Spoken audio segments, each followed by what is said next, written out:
Welcome to the InfoWars Nightly News. It is Tuesday, February 11th, 2015, and I'm Leanne McAdoo. Here are tonight's top stories. Tonight, a veteran analyst says he was never scared throughout the Cold War, but he is now. Then, the Senate finally acknowledges the danger of hackable cars. And yeah, when I see this thing, I want to kick it too. Will DARPA let loose the dogs of war? All that and more on tonight's InfoWars Nightly News.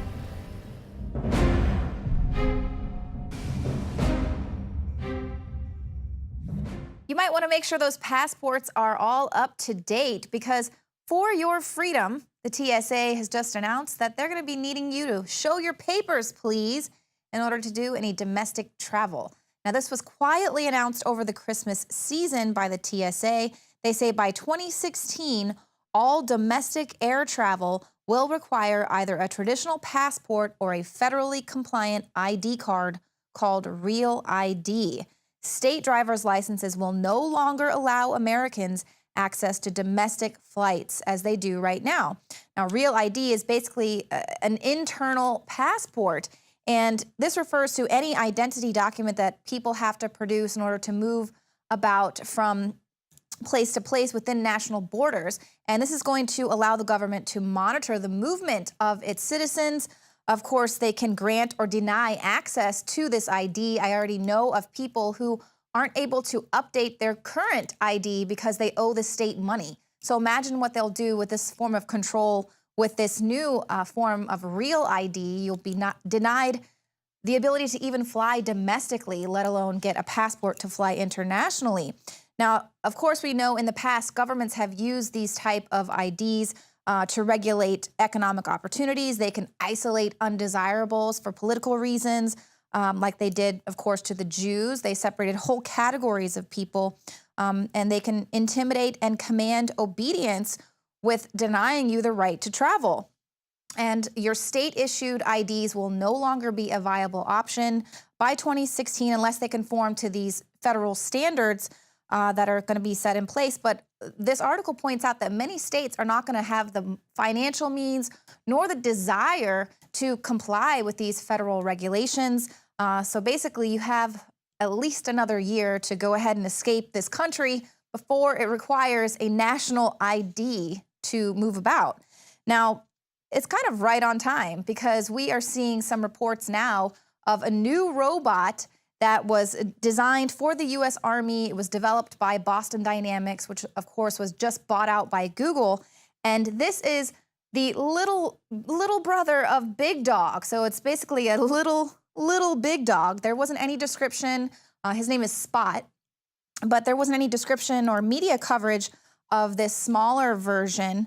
So no real indication of what this is for. But Paul Joseph Watson points out that the robot fits the criteria of a 2008 Pentagon request for the development of a system that would enable a team of robots to search for and detect human presence in an indoor environment. The proposal called for the development of robots to search for and detect a non-cooperative human subject during pursuit and evasion scenarios. These robots would have to have the ability to intelligently and autonomously search. The New Scientist's Paul Mark responded to this story, and he asks, how long before we see a pack of droids just chasing down pesky demonstrators with paralyzing weapons? Or could these packs even be lethally armed?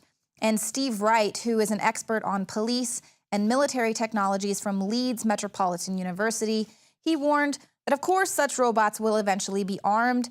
The giveaway here is the phrase, a non-cooperative human subject. So that's absolutely frightening. Of course, we reported here last year during South by Southwest, there was an agency that was giving a display of a taser drone, and they actually used this drone to taser a volunteer out at South by Southwest, and they were only doing it merely to raise awareness of the fact that drones could potentially be lethally armed, but they did say that they actually got some interest from law enforcement. They were kind of going, wow, weaponized drones, interesting. So where can we get our hands on these? But one of the places that you're not going to want to escape to is the UK, because that country is it's so far gone. We're telling Paul Joseph Watson to get out of there. But here we got a story. A grandfather could be exhumed after his burial location offends Muslims. This was after more than 400 people showed up to pay their respects to 89-year-old Shadrach Smith. He was buried on January 30th. Then the family were told that Smith's grave may have to be moved after a Muslim family who owned a plot next to the burial site complained that the man was a non-believer. Mr. Smith was a Romani gypsy. Now, the Muslim family is demanding that Smith's body be moved, and the local council is going to be meeting tomorrow to make a final decision on that matter. And the family were also asked if their third plot could be used to plant a hedge, and the hedge would separate it from the plot that is owned by the Muslim family. This is despite the fact that the family already paid £2,500 for 3 plots in a multi-faith cemetery. So this is a public, non-denominational cemetery, but this council is bending over backwards so as not to appear politically incorrect. And this is what's happening all over the UK. Paul Joseph Watson also just reported how many white children were being abducted and raped by a lot of Muslims there in this community, but it was being overlooked entirely by the news because the news did not want to appear anti-Muslim. That is a really controversial video. You definitely want to go check that one out. It's up on NoWorldOrder.com. But here's another thing, ridiculous thing that's going on in the UK. These are kids at a primary school. They were banned from touching and even looking at snow due to its distracting and unsafe nature. This was after less than a centimeter of snow fell to the ground. A class of 8- and 9-year-olds were ordered in for the rest of the day, and then they were accused of allowing the snow to distract them.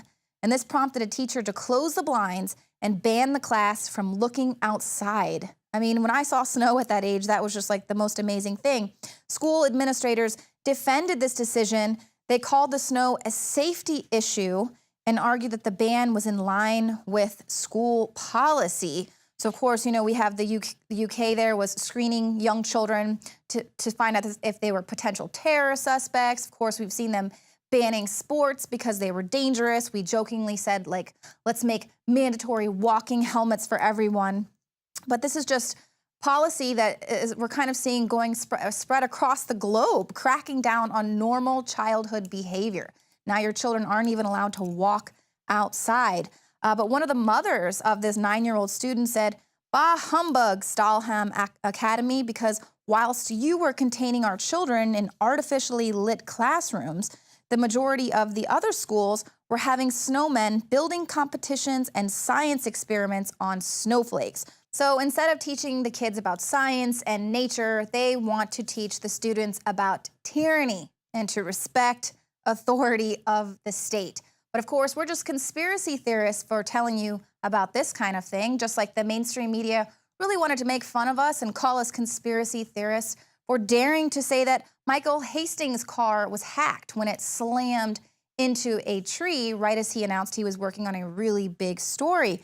In fact, we had a lot of people comment in the YouTube section there on Joe Bigg's latest upload where he's talking about the possibility of the vulnerability of the progressive snapshot being able to be attacked by hackers. And a lot of people were saying, that's impossible. That's completely impossible.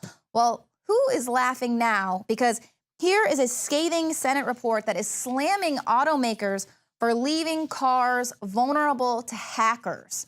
Okay, this is everywhere now. This is mainstream media news. We've reported on it. Now they're forced to put it out there. This was Massachusetts Senator Edward Markey, and he was demanding some answers on the car hacking question. And this was in a report that was published Monday. His office revealed that all the answers he received from a letter he sent to 20 automakers, this was more than a year ago, and he quizzed them on their cars and trucks security and privacy measures. And here are just a few of the report's findings. They found that nearly 100% of vehicles on the market today include some sort of wireless connection that could potentially be used by hackers to gain access to sensitive systems or compromise privacy. This includes Bluetooth, Wi-Fi, and cellular signals. Only 7 of the companies said that they use a third party to check their vehicle's security. And then when asked if their vehicles monitored the network of digitally controlled components in the car to check for any malicious activity, half of the automakers just failed to respond. Many claimed that the answer was confidential. 2 admitted they didn't currently have any monitoring features, and only 2 automakers said that they had measures to safely slow down or stop a car that had become the victim of a hacker intrusion. So here we have an automaker admitting that it is possible. Only 2 of them have already taken the precautions to be able to help you slow down or stop your car if it's compromised. But how do you get in touch with the automaker if your brakes are compromised or your steering has been compromised? I mean, granted, yeah, you can have your OnStar, but are they going to be able to help you gain control of your car that quickly? We've seen even the State Department and getting hacked into, and it takes them an entire day to get control of their Twitter account. So here they're saying, it's fine, we've got measures in place to go ahead and get you back control of your car if it's been hacked. That obviously didn't help Michael Hastings. Now, they also say that an overwhelming majority of modern car makers collect and store the driving history information, such as a car's physical location, and about half of the companies said that they transmit that data to a third party's server. They didn't really have any answers concerning how they protect the privacy of that data as it is transferred over to a third party. So here we go. We were just huge conspiracy theorists for telling you all of that. Now, another thing we're always talking about here is this net neutrality. And you always want to be worried when you see the president come out and say, no, we definitely need to keep an open and free internet. It's very, very important. And then the FCC chairman makes an about face, and he too, all of a sudden, agrees and supports net neutrality. Net neutrality is anything but neutral. It is just more Orwellian doublespeak, kind of like the Patriot Act or the Affordable Care Act. Net neutrality is not neutral. This is according to one of 2 Republican FCC commissioners. He says President Barack Obama's secret 332-page net neutrality document is a scheme for federal micromanaging of the internet. It's going to extract billions in new taxes from consumers, and again, it will enforce the progressives' idea of honest, equitable, and balanced content fairness. Now, that sounds like a good thing. You say, of course, we want content fairness, but we already see exactly how that fairness doctrine plays out. You can see how the mainstream media was hijacked after the fairness doctrine was implemented in 1949. But he also released a statement saying that President Obama's plan marks a monumental shift toward government control of the internet. It gives the FCC the power to micromanage virtually every aspect of how the internet works. The plan explicitly opens the door to billions of dollars in new taxes on broadband, and these new taxes will mean higher prices for consumers and more hidden fees that they will have to pay. Obviously, saddling small independent businesses and entrepreneurs are going to have heavy-handed regulations, and that can push people out of the market. But of course, that is all by design. That is the plan. He says it's no accident. Title II was designed to regulate a monopoly. And of course, once again, we have the FCC is being given control of the entire internet, yet no one is allowed to get access to this 332-page document that is going to be set forth to rule us all. We just have to pass it to find out what's in it. Oh, don't you love that? But here's another thing that the mainstream media is, they're anything but fair when it comes to vaccines. So talk about the fairness doctrine. But this is another story that was completely blacked out. Italian courts rule vaccines cause autism. This was on September 23rd, 2014. An Italian court in Milan awarded compensation to a boy for vaccine-induced autism.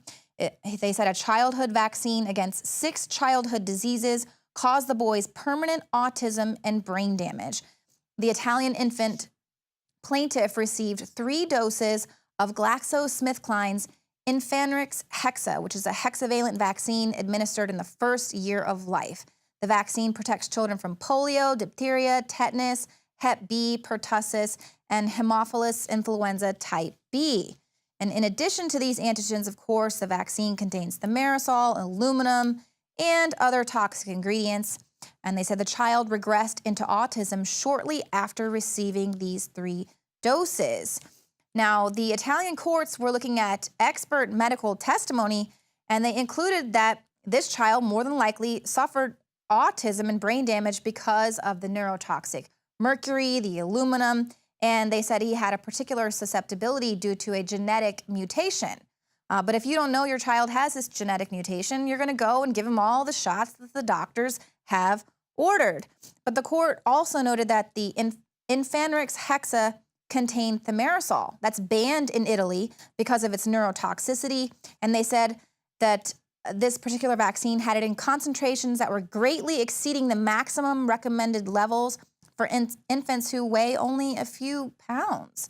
So here again, we have other countries banning things that are completely safe for the United States. And in fact, you're a conspiracy theorist and an anti-vaxxer if you dare concern yourself with something that could give your child autism. Now, this is pretty interesting because the presiding judge, Nicola Di Leo, considered another piece of damning evidence. This was a 1,271-page confidential GlaxoSmithKline report. And this industry document provided ample evidence of adverse events from the vaccine, including 5 known cases of autism resulting from the vaccine's administration during its clinical trials. So that's a confidential report. It is available on the internet. We have the link to that report contained within that article up at NoWorldOrder.com. Now, coming up, Conan O'Brien has weighed in on the vaccine debate. He's taken a jab at parents who decide not to vaccinate their children. Now, of course, his is just satire, but the program didn't mention any of the potential side effects of being immunized, of course. But first, we're going to have some more controversy surrounding that video of the Jordanian pilot who was burned alive by ISIS.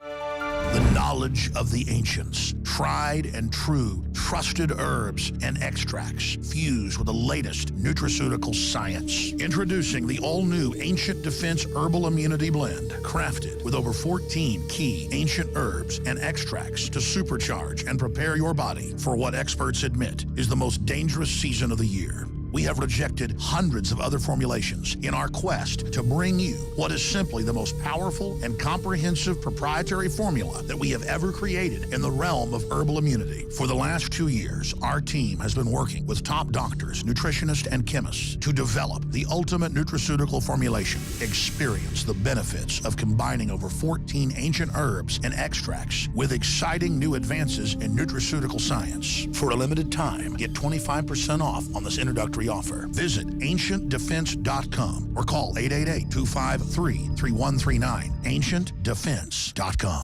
Used since before the days of the Roman Empire to support the body's natural systems and enhance overall health. Introducing the new InfoWarsLife.com oil of oregano formulation, a highly advanced nutraceutical form of this key herb that has been traditionally used by civilizations for thousands of years to promote health. We have now procured the most high quality and potent forms of oregano oil on the market, sourced from top leading manufacturers to ensure a concentrated level of bioactive ingredients, extracted directly from the wild herb and sealed in easy-to-use capsules. You will no longer need to endure the burning of liquid oregano on the tongue. Wild crafted from the Mediterranean oregano species that experts agree is one of the most powerful and most challenging to acquire. This winter season, it's more important than ever to secure this true form of oil of oregano. Now available in our limited first run at InfoWarsLife.com. That's InfoWarsLife.com or call 888-253-3139.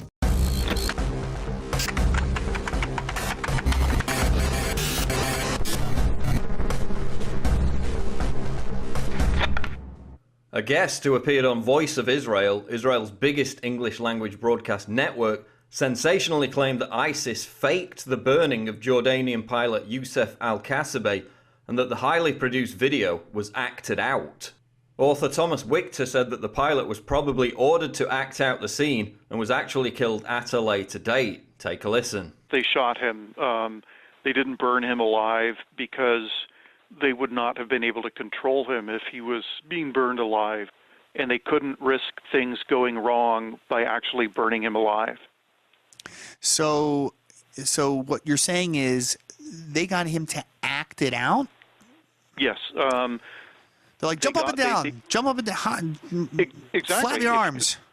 If you look at I found a very high resolution version of the video, and he's clearly being directed every step of the way. And if you look at how he behaves as he's allegedly burning, he's got his hands on his head, he's bowing his head, he looks very regretful, and then he sinks to his knees, sort of begging for forgiveness. And I believe that they probably, or they almost certainly told him that he would live if he cooperated. And who could blame him? I mean, who could blame him? Right. If I were in his shoes, I would have done exactly the same thing. Okay, the cage is obviously made of aluminum pipe and sheet metal and tin. If you look at it, you can see the black paint has scraped off, and it's silver underneath. And iron rods don't come in silver. So they had this little flimsy cage, and they were giving him directions. It was all because if you set someone on fire for real, you can't control them. You don't know what they'll do. He could have knocked over the cage. Host Mottle Wolf and Voice of Israel video director Ryan Lifshitz agreed that the video was probably staged. I thought immediately when this thing was released, and I'm not an expert by any means, I just have a lot of opinions. I thought immediately, like, this is fake. There's no way this guy's going to stand there and let himself be set on fire. I'm here with our videographer for our station here in Jerusalem, and he concurred. He told me all about CGI and the computer animated one. Fox News' Shepard Smith also reported that artificial screams were dubbed into the video. At this point, there's canned music and in the background and screaming, which sounds like it's edited in, not like it's part of the images on the screen. It's being claimed today that the pilot was heavily sedated and that's why he didn't scream out in pain. This wouldn't be the first time that the authenticity of ISIS execution videos have been questioned, and not just by conspiracy theorists. An international forensic science company which has worked for police forces across Britain said that camera trickery and slick post-production techniques were used during the James Foley beheading, and that the video may have been staged. Videos featuring Japanese hostages held by ISIS were also suspected of being staged or heavily edited, with inconsistencies in shadows suggesting the scene was not recorded outside, but inside a film studio. So what do you think? Was the Jordanian pilot video staged in any way? And if so, why would ISIS need to fake it? Let me know in the comments below. Check out the other videos, subscribe to the channel. I'm Paul Joseph Watson for Infowars.com.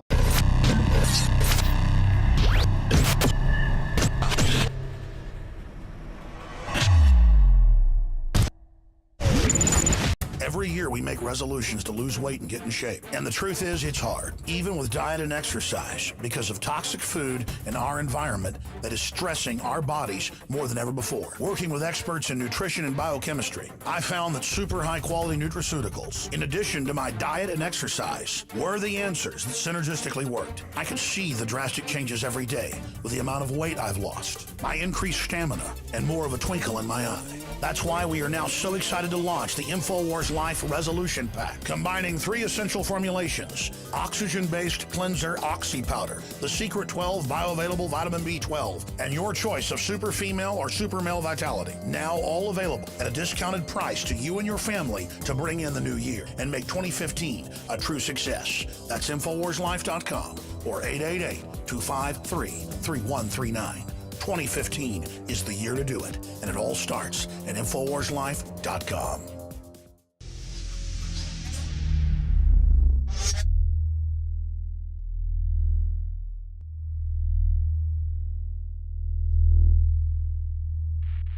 Introducing Secret 12, the new InfoWars Life vitamin B12 formulation. Most forms of vitamin B12 are highly processed and synthetic and could not be properly absorbed by the body. That's why for real results, so many are having to turn to painful B12 injections, which are known to have higher absorption rates. Now, InfoWarsLife.com is excited to announce that we can bring you our most bioactive, powerful form of B12 that has been developed with our exclusive perfected process. Secret 12 is a binary of nutramedical grade, bioavailable coenzyme forms of B12, methylcobalamin, the same kind used in B12 injections, and adenosylcobalamin. Secret 12 is simply taken by mouth, right on the tongue, and then swallowed. No needles, no injections. Don't take my word for it. Try it for yourself. Discover the secret. Secret 12. Secure your revolutionary Secret 12 formula right now at InfoWarsLife.com or call 888-253-3139.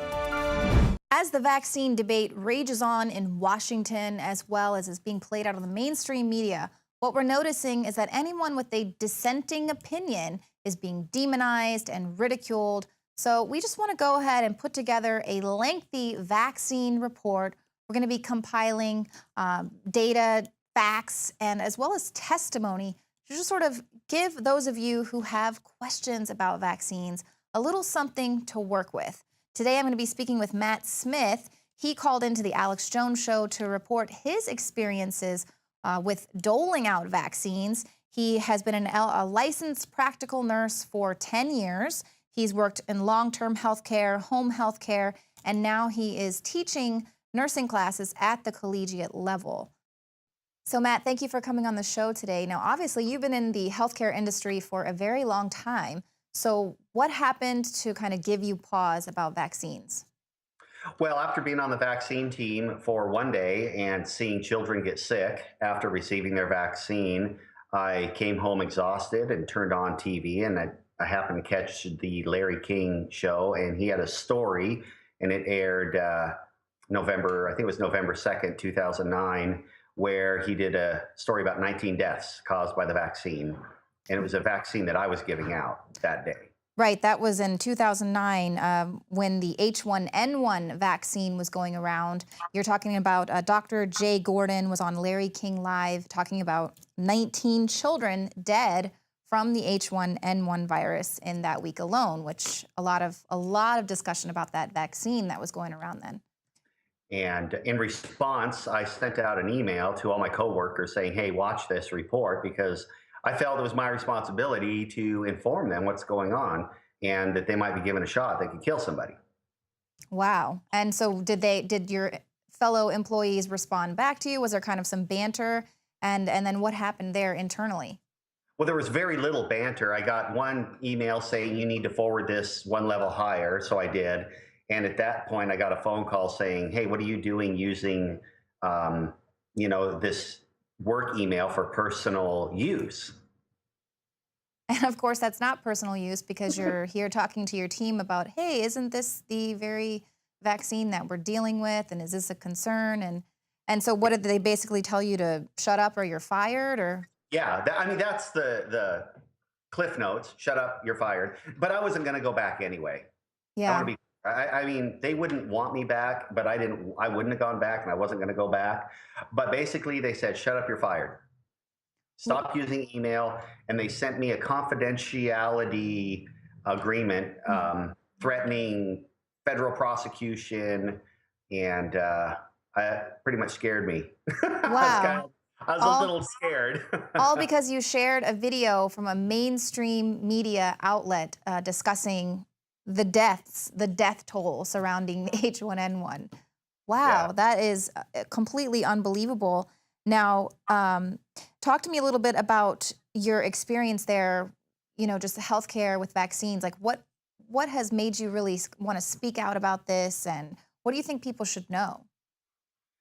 Well, the main thing is I want people to have a choice whether they want to be vaccinated or not. Right. Well, you said you were seeing children getting sick there that day, giving out these vaccines. Describe that to me. I just saw, one little girl got nauseated and her arm was hurting.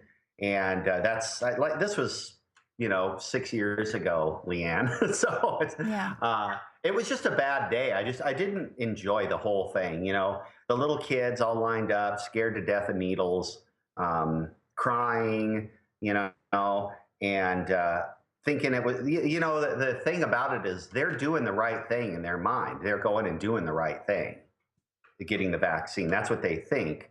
But we've just seen that the vaccines are not 100% safe. Right, and that's kind of the thing, is that you'll hear about these cases of children getting sick immediately up to a day or so later, but those are not the stories that you'll hear on the mainstream media. You only want to hear the positive stories and how beneficial vaccines are, which is great in one respect, of course, but on the other hand, you can't fault parents for just having a little bit of concern that their child could possibly be that one child that has a really bad response from it. Right. Well, I am not an expert on vaccines. I'll tell you that right now. I just wanted to talk about what I've seen, what I've heard, and how I was treated. And it was just like when it happened, it was just so astonishing that I was being threatened with, you know, federal prosecution. I don't remember the confidentiality agreement, what exactly it said, but it was all in red ink, you know, and it just, I had to just stop. I didn't want to email anybody, didn't want to be on the team, and just didn't want anything to do with it. right, and now you're teaching nursing classes at the collegiate level. So what do you tell your students? You know, I tell them it's their choice. I tell them it's their choice. Yeah, isn't that nice? Having a choice, and that's the big issue here. It's not against, you know, being against vaccines or not. It's about mandatory vaccines and making sure that the government can't force you to take something against your will, force something into your child against your will, especially just kind of hammering home how the science is 100% proven when clearly it is not. Now, switching gears here just really briefly, we don't have a lot of time left, but you said you were there in Spokane with Joe Biggs and Darren McBreen, out there with the sheriff. What do you think about that, being from northern Idaho, that whole constitutional deal there? Well, I'm really disappointed, to tell you the truth. I mean, he seems like a nice guy, but when he did that rhetorical InfoWars video coming out slamming Alex Jones and talking about taking things off the website that should be there and then bragging about how he's a constitutionalist, I thought it was really strange. I was just really disappointed. Yeah, absolutely. Well, we certainly appreciate you getting out there and being one of those people there that joined the protest to kind of speak out about this. And of course, for continuing to speak out, you know, maybe about the dangers of vaccines. Matt, we'll take it to break with a little bit of your bumper music. You are in a hard-hitting metal band, Saint. I guess Correct. Sometimes being a rock star doesn't pay the bills, so you are also a college professor, but... That's right. All right, well, thank you so much, Matt. So that was Matt Smith adding his voice to the vaccine debate, but another person is Conan O'Brien. Now, he took his mainstream media platform opportunity to take a jab at parents who don't want to vaccinate their kids. But throughout the satire, he never once mentioned any of the potential dangers of immunization. This is Jakari Jackson for Infowars.com. I'm a big fan of the Conan O'Brien show, and he recently decided to get in on the vaccine debate. Let's take a look at this clip. Tarts Daycare, we've created a safe environment for all children, vaccinated and unvaccinated, to grow together as complete equals. And I like Conan, but as a fan of his show, when I saw this, I just couldn't help myself but make a video about it. But before we get into my opinions and just flat out facts that I will present to you in a moment, let's ask a doctor what he thinks about the situation. So how do you convince me? How do you convince the other parents out there that we need to do this? Campbell, I'm going to get it. Yes. If that helps at all, but I'll tell you, my wife is not going to immunize our kids. Because I've got 4 of them, and when I go home, I'm not Dr. Oz, I'm Mr. Oz. So you heard it right there. When he goes home, he's not Dr. Oz, he's Mr. Oz. And his wife said, I'll be damned if you vaccinate my kids. Now, let me be very clear. When I talk about vaccines, I don't think vaccines are inherently evil. I don't think that medication in general is bad. But if you read these vaccine inserts, you'll see that they can cause harmful side effects, sometimes that are more severe than what the illness was itself that you were trying to get vaccinated from. And we'll go over those documents in just one moment. But since we're talking about Dr. Oz, let's do a throwback, a flashback to when he vaccinated Piers Morgan. He seems like a completely competent doctor, but And I don't understand any of the, the kind of biological aspects of the, of the meds that. But we're both doing the maths, aren't we? We both saw him put that thing in my arm, and within 10 days, I've been struck down. And that clip is for everybody who says, well, if vaccines are harmful in any way, why don't we see people on TV talking about it? You just saw somebody on TV talking about it. And Piers Morgan isn't the only one. That was the influenza vaccine, but they also have the HPV vaccines that Katie Couric talked about on her program. Right before 8th grade, my doctor convinced my mom to give me Gardasil. He said it was supposed to prevent cervical cancer. He highly encouraged me to get the vaccine, even though we had no history of cervical cancer in our family. So I ended up getting all 3 shots, and then after each shot, I got sick. After the first 2 shots, I was sick for about a week each time. And after the 3rd shot, I got sick without getting better. She was nauseous and she had severe headaches and she couldn't get it out of the bed. But that segment got Katie Couric in some hot water. As you can see, Katie Couric's show on HPV vaccine sparks backlash. The people who get a lot of funding from the pharmaceutical companies weren't happy about that at all. The segment included personal stories from 2 moms who claimed their daughters suffered serious harm from the vaccine. One of them died. In addition, the show featured 2 physicians, one who researched the vaccine and thinks its long-term protection benefits are oversold, and one who recommends them to her patients. And once again, if vaccines are harmful in any way, why don't you hear people on TV talking about it? Another person on TV talking about it. But let's talk about vaccines in general. I got several here. I got meningitis. I got influenza, so we'll go over some of these inserts and share them with you guys. And this is the influenza insert provided to me by the Walgreens pharmacy. Possible side effects. Let's see, we have back pain, chills, shivering, cough, diarrhea, general body discomfort, headache, irritability, mild bruising, pain, redness, swelling, or tenderness at the injection site, mild fever, muscle ache, sore throat, stuffy nose. Severe side effects, burning, numbness, tingling, decreased movement of the facial muscles, decreased movement or sensation in the arm or shoulder, fainting, loss of appetite, muscle weakness, seizures, severe or persistent headache or fever, vision changes, vomiting, which sounds to me a whole lot like the flu. So, I mean, maybe they're playing semantics here, but it sounds like all the symptoms you can get potentially from the flu shot are just as bad, if not worse, than the flu itself. Decreased movement of the face muscles. Yeah, I never had that from the flu, and that's just one of them. We also have meningitis, a very popular vaccine for college students.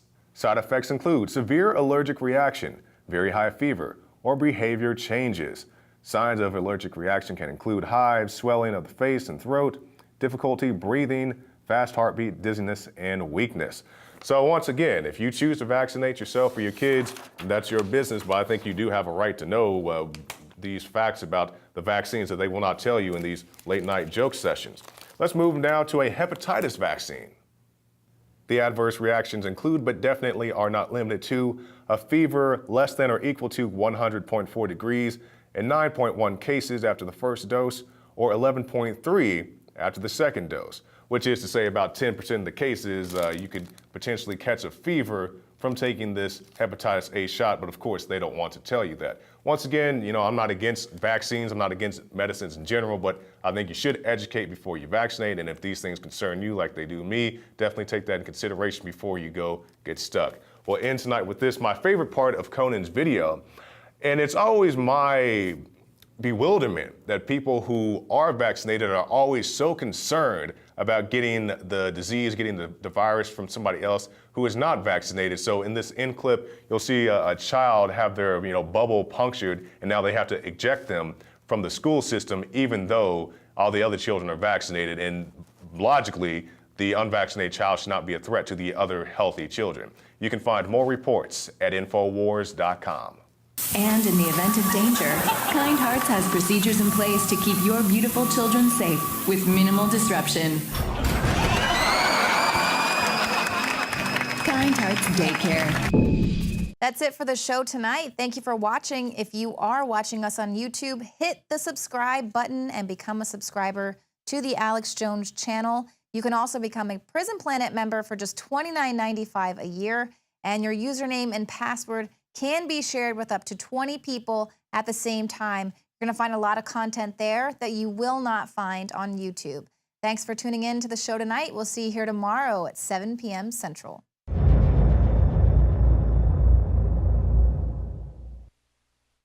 In the past decade, we have witnessed unparalleled scientific discoveries in the area of health. But no one has put together a formula that focuses directly on brain health, nerve growth factors, and optimizing your cellular energy at the same time. DNA Force is one of the most expensive formulas to produce. Some of the ingredients in DNA Force are $12,000 a kilogram. We are using the coveted, patented, only American source of PQQ, CoQ10, and more. You want the best that's out there at the lowest price anywhere? Well, we're bringing you a total win-win. The ultimate value, cutting-edge, trailblazing game changer that also supports the InfoWar. We have produced a limited run of DNA Force, and it will take up to 12 weeks to produce more once we sell out. Secure your DNA Force today at InfoWarsLife.com or call toll-free 888-253-3139. DNA Force from InfoWars Life. You are watching the InfoWars Nightly News, which airs 7 p.m. Central at InfoWarsNews.com. And your support is helping us defend liberty worldwide.